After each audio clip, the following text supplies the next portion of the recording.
Welcome to Color and Crime. We are going to color a page based on a true crime, and for my very first one, I want it to be about the Greyhound beheading because it is close to home. It happened while I was taking the Greyhound pretty frequently as a kid, and so it really stuck with me and scared the crap out of me, frankly. So let's dive in. I am currently running a True Crime Buddies group on Instagram where we do go through a crime every 2 weeks. So this is just pulling from one of the ones we're doing as a group there. So I have a palette that I'm working with, and I might veer a little bit, add some grays and stuff, but for the most part, we're going to stick to this palette that we are all doing in the group. You can comment join below and I will add you to the Instagram group. I just need your handle. Imagine this. You're on a Greyhound bus. Late evening, prairie sky stretching into forever, the kind of quiet that only exists between small Canadian towns. You put your headphones in, you lean back, and drift. A warm July night, a half-full bus, passengers dozing as miles and miles of prairie go by. Greyhound Bus 1170, traveling from Edmonton to Winnipeg, made its regular scheduled stops. It was late evening, the kind of quiet ride where only the engine makes noise. Among the passengers was 22-year-old Tim McLean. From the time he was young, Tim was known for being laid back, but endlessly curious. He loved meeting new people, hearing their stories, and was famously easy to get along with. He had a streak of wanderlust, drawn to the idea of travel, movement, and freedom. That desire eventually led him to the job that defined much of his young adulthood. By late July 2008, the carnival season had been exhausting. Tim was finishing a long stretch of shows in Alberta and decided to take the Greyhound home to Winnipeg to visit his family. He called his parents to let them know he was on his way. He told coworkers he couldn't wait to sleep in his own bed. He was tired, happy, and excited to see home. On the bus, he chose a seat by the window. He almost always sat near the back. He put in his earbuds and drifted into a quiet rest after weeks of constant work. Also aboard Bus 1170 was Vincent Lee, a 40-year-old immigrant from China. He grew up in a working-class family and was known as quiet, introverted, and obedient. There's nothing in his early life or teenage years that resembled violence, instability, or danger. He earned a degree in computer science in China and worked as a software engineer. His former classmates described him as intelligent and gentle, if somewhat private. Lee married his wife, Anna, in the 1990s. Together, they made a life-changing decision to immigrate to Canada for better work opportunities. On July 30th, 2008, he purchased a bus ticket to Winnipeg, a trip with no clear purpose. His wife did later say that he had not told her he was leaving. He sat near the front of the bus, and he kept to himself. At a rest stop that night, the two men briefly crossed paths, but they did not speak.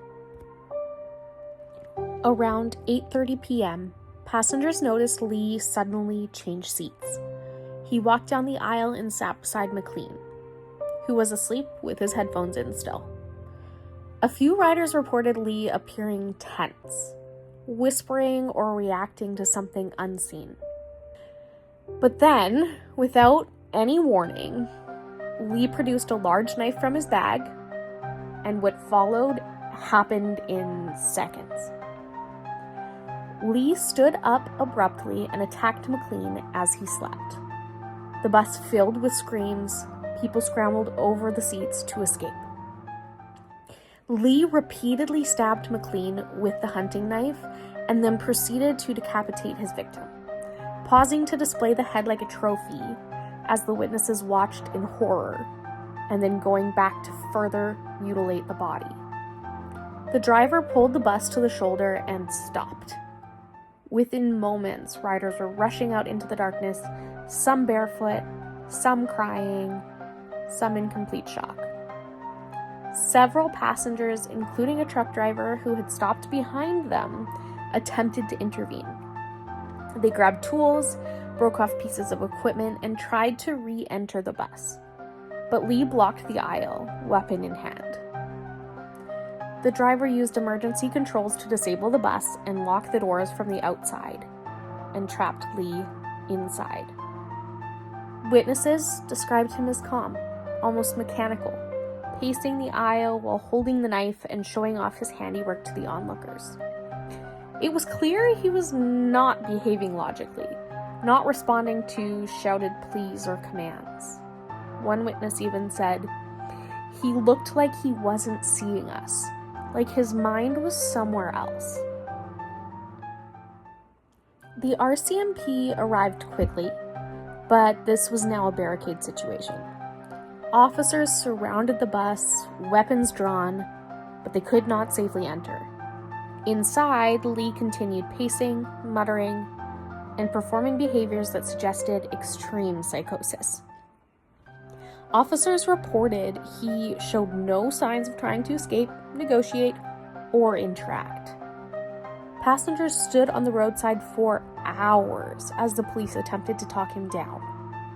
Some collapsed from shock, others prayed, several comforted each other in silence.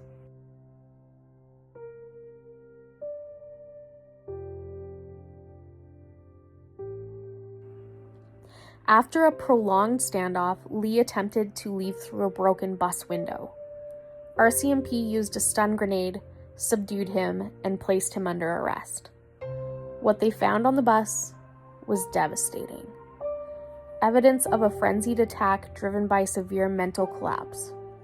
But investigators also noted something crucial. Lee appeared disoriented, confused, and not fully aware of where he was or what he had done. This was not a planned crime. It was the result of a mind in complete crisis. The trial that followed was swift, but the reaction was intense. Psychiatrists diagnosed Lee with severe schizophrenia, confirming he suffered from command hallucinations, which is the voices ordering him to act. They testified that he believed he was in danger, believing he needed to defend himself from a perceived threat that didn't exist. The court delivered an NCR ruling, which is not criminally responsible. Instead of prison, Lee was sent to a secure psychiatric facility for treatment. The McLean's family pushed for legislative change, leading to reforms around NCR cases, making it harder for individuals found NCR to be released without long-term review. Years later, after extensive treatment and psychiatric evaluation, Lee was granted gradual supervised release, and eventually full discharge, sparking fresh waves of public anger and fear. Doctors maintained he no longer posed a threat, pointing to his stability under treatment. But for many Canadians, especially those connected to the victims and the passengers, the wounds remained too deep for that to bring comfort. The case forced Canada to confront the inadequacies of its mental health system, especially in rural areas where support is scarce.